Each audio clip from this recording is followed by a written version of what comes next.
உனக்கு இன்னைக்கு ஷோல ரொம்ப பிடிச்சது என்னன்னு சொல்லு. எனக்கு பிடிச்சதுன்னு பாத்தீங்கன்னா ஒண்ணுமே இல்ல.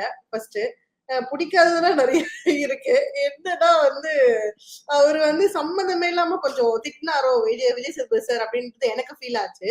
ஏன்னா கண்டென்ட் வரணுமே, ப்ரோமோக்கு ஏதாவது கொடுக்கணும். லாஸ்ட் டைம்லாம் பறக்க விட்டோம், தெறிக்க விட்டுட்டோம். ஸோ இந்த தடவை அதெல்லாம் எதுவுமே இல்லையன்றதுக்காக பண்ண மாதிரி எனக்கு தோணுச்சு. அதே மாதிரி அதுக்கேற்ற மாதிரி தான் எஃப்ஜேவும் இருந்தார். அது சொல்றதுக்கு ஒண்ணும் இல்லை. வியனாவை பாராட்டினது எனக்கு கொஞ்சம் ஆச்சரியமா இருந்தது. ஓகே, டாஸ்கா பார்க்கும்போது நல்லா பண்ணாங்க. பட் டக்குன்னு பாராட்டினது ப்ரோமோல என்னமோ வியனா என்னமா நீ பண்ணன மாதிரி எனக்கு கேட்டுச்சு. எபிசோட்ல பார்க்கும்போது அப்படியே டோட்டலா கான்ட்ராஸ்டா ஆப்போசிட்டா வியனா மாதிரி யாருமே விளையாடல. பேட் கேர்ள்ஸ் பேட் பாய்ஸ் அப்படின்னு சொல்ற மாதிரி எனக்கு ஃபீல் ஆச்சு. ஸோ அப்படி பார்க்கும்போது பார்த்தா சுமார் தான் சார். ஸோ ஸ்கிரிப்டடா கொடுத்தத விஜய் சார் பண்ணிட்டாரு. நீங்க என்ன சார் சொல்றீங்க? விஜய் சேதுபதி சார் ஸ்கிரிப்ட் படி போறாருன்றீங்க. அப்படி சொல்ல such a very very very very straight answer from Vijay கலாய். It's okay. இருந்தாலும் உங்களுக்கு அதாவது இன்னைக்கு எபிசோட் எப்படி இருந்ததுன்னா, ஆக்சுவலா என்னன்னா இன்னைக்கு ஷோவை எப்படி இருந்திருக்கும் அப்படின்னு லைவ்ல நமக்கு நம்மளோட வழக்கமா வாழைக்காய் பஜ்ஜியை வாங்கி சாப்பிட்டுட்டு நான் உங்களுக்கு கண்டென்ட் உள்ள நடந்தது சொல்றேன்னு வாங்கி தந்தேன். அந்த அத்தனை பேர் அடிச்சு துரத்திட்டேன். அதனால இன்னைக்கு என்ன, ஏன்னா இன்னைக்கு நடந்த மாதிரி இந்த வாரத்திலே இல்ல. இதுக்கு வேற என்கிட்ட மாசம் இது வாரம் 2000 ரூபாய் பேட்டா வேற வாங்கிட்டு போய் வேஸ்ட் பண்ணலாமான்னு பாக்குறீங்களா? இன்னைக்கு என்ன நடக்குதோ அதை நான் தெரிஞ்ச இன்னைக்கு நடக்கிறதுல எனக்கு ஒரு சஸ்பென்ஸும் புண்ணாக்கும் தேவையில்லை. அதனால விட்டுருக்கன்றதுனால எனக்கு உள்ளுக்குள்ள என்ன நடந்துச்சுன்னு என்னுடைய ஸ்லீப்பர் செல்ஸ் மூலியமா தெரியல. பட் ஆனா ஷோவோட ப்ரோமோலே இதெல்லாம் ஸ்லீப்பிங் பில்ஸை போட்டுட்டு தான் பார்க்கணும் போல் இருக்கு அப்படின்ற அளவுக்கு இருந்துச்சு. அந்த அளவுக்கு ப்ரோமோலேயே தெரிஞ்சு போச்சு இன்னைக்கு கண்டென்ட் ஒண்ணும் இருக்காது. ஏன்னா இதெல்லாம் நேத்தே சொல்லிட்டேன், இன்னைக்கு பெருசா கண்டென்ட் இருக்கிறதுக்கு வாய்ப்பு இல்லை. அப்படியே அவங்க கிட்ட கண்டென்ட்டே இல்லாததுனால எதை எடுத்து வச்சு அவங்களுக்கு பேசுறதுக்குன்ற ஸ்கோப்பும் இல்லை. மீறி அவங்க அதை எடுத்து வச்சு பேசணும்னா கூட அது ஒரு டைம் லிமிட்டுக்கு மேல இருக்காது. அதனால அவங்க வேற ஏதாவது டாஸ்க் விளையாண்டு இந்த வீக்கெண்டை மேட்ச் பண்ணாதான் சரியா வரும்னு சொன்னேன். அதுக்கேற்ற மாதிரியான சில விஷயங்கள்லாம் அது மாதிரியே அதாவது சொன்னதுக்கு ஏற்ற மாதிரியே நடந்தது. அதாவது இவங்களுக்கு வரும்போதே அவர் சொல்லிட்டார், முதல்ல இவங்களை வெகுவாக பாராட்டுவோம், அதுக்கப்புறம் நம்ம இதுக்கான பிரச்சனைகளை பேசுவோம் அப்படின்னாரு. அதுக்கு முன்னாடி வெள்ளிக்கிழமை நிகழ்வுகள்னு அவங்களுக்கு தேவையான ஒரே நிகழ்வு அந்த லவ் டூயட் தான். அந்த லவ் கான்செப்ட் ரொம்ப க்ளோஸா டைட்டா ஸ்ட்ராங்கா காமிச்சு அந்த லவ் கான்செப்ட். இன்னொன்னு எஃப்ஜே பகிரங்கமாக வாக்குமூலம் கொடுத்தது, அது சும்மா லைட்டா தான் அடிபட்டுச்சு அப்படின்னு. இந்த ரெண்டை தவிர வெள்ளிக்கிழமை நிகழ்வுகளை அவங்க நமக்கு காட்டுறதுக்கு ஒண்ணுமே இல்லை. இந்த ரெண்டே நிகழ்வு தான். ஒரு நிகழ்வு அதாவது அவங்க தொடும் பொழுது இவங்களுக்குள்ள வரும் பொழுது அந்த ஃபீலிங் என்ன அப்படின்னோட அஞ்சான் படத்து சமந்தா கால் ஏர்ல இல்லாத மொமெண்டா இருந்தது. சரியா? ஆனா அந்த மொமெண்ட்லயே நீங்க ஆதிரியை கூட்டு வந்தது கொஞ்சம் குபீர்னு இருந்தது. ஆண்டவா எந்த நேரத்துல எது வெடிக்க போதோ அப்படின்ற மாதிரி. ஒரு பக்கம் அது அப்படி இருந்தாலும் இன்னொரு பக்கம் நம்ம சொல்லணும்னா சாண்ட்ரா கிட்டக்க தலைவன் தானே பேசும்பொழுது பார்க்கலாம் அவங்களும் அதுக்கேத்த மாதிரி ஸ்கோரிங்கான, அதாவது பழைய சாண்ட்ரா முதல் நாள் பார்வை பேசுனதுக்கும் இன்னைக்கு பாவம் ஒரே ஆள் இத்தனை பேர். ஆனா ஒண்ணு அதுல அந்த மாதிரி அவங்க சொன்ன அந்த கன்சர்ன் தான் கரெக்ட். பட் ஆனா எஃப்ஜே கிட்டக்க இவ்வளவு கருணை உள்ளவங்களா சாண்ட்ரான்ற அந்த ஒரு ஃபீல் எனக்கு கொடுத்துச்சு. நீ மவனே நீ இருக்கியே அப்படின்ற மாதிரி வாடி வா அப்படின்ற மாதிரி இருந்தது. என்னன்னா நேற்று நைட் அப்படி நடந்துட்டு இருக்கும் போது வினோத் திரும்பி ஒரு கவுண்டர் கொடுத்திருந்தா நல்லா இருந்திருக்குன்ற மாதிரி ஒரு ஃபீலிங் இருந்துச்சு.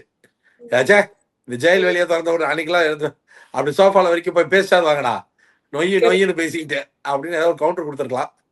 சரி, இதுதான் அப்படி போச்சு அப்படின்னா இப்ப இவர் ஆரம்பிச்சார்ல, சொல்லுங்க எஃப்ஜேவோட கேப்டன்ஷிப் எப்படி போச்சுன்னு. அது ஒண்ணு மட்டும்தான் கண்டென்ட், வேற எதுவுமே கண்டென்ட் இல்ல. இந்த ஒரு கண்டென்ட் வச்சுதான் மொத்த கடையும் ஓட்டணும்.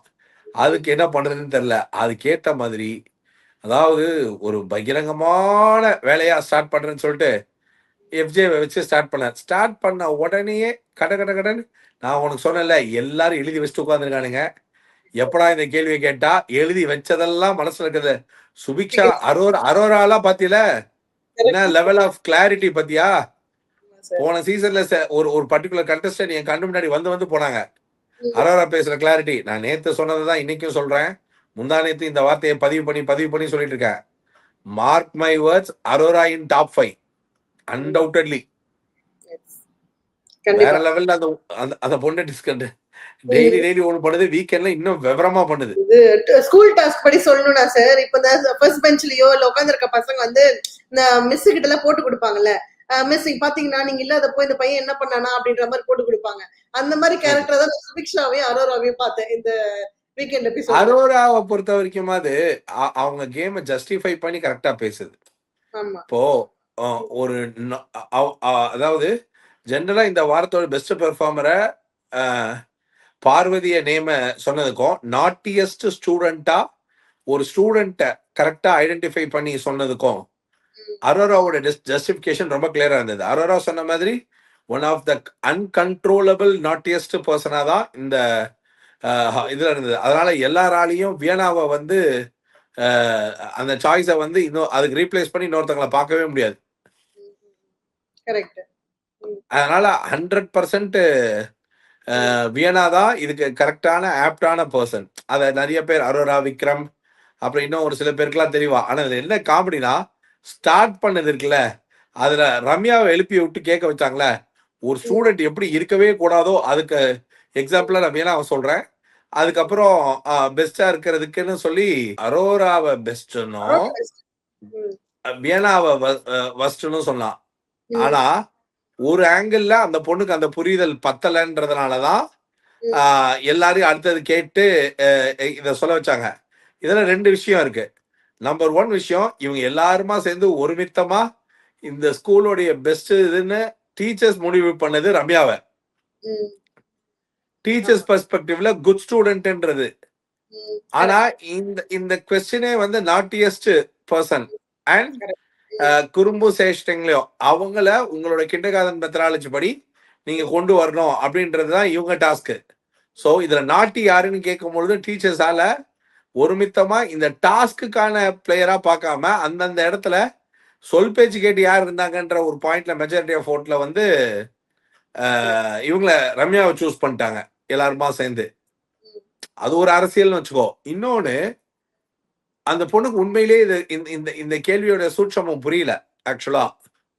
இன்னொன்னு, அந்த பொண்ணே சொன்னுச்சு, நான் மலைக்கு கூட ஸ்கூலுக்கு ஒதுங்கலன்றத வேற ஆங்கிள் நான் கையெழுத்து போட்டது பேரு பிளஸ் திருக்குறள் இது மாதிரி ஸ்கூல் என்விரான்மெண்ட்ல ஒரு ஸ்டூடெண்ட்னா நல்ல பிள்ளையா இருக்கணும் அப்படின்னு தான் ஒரு வளர்ந்த பிள்ளைக்கு புரியுற பக்குவம்.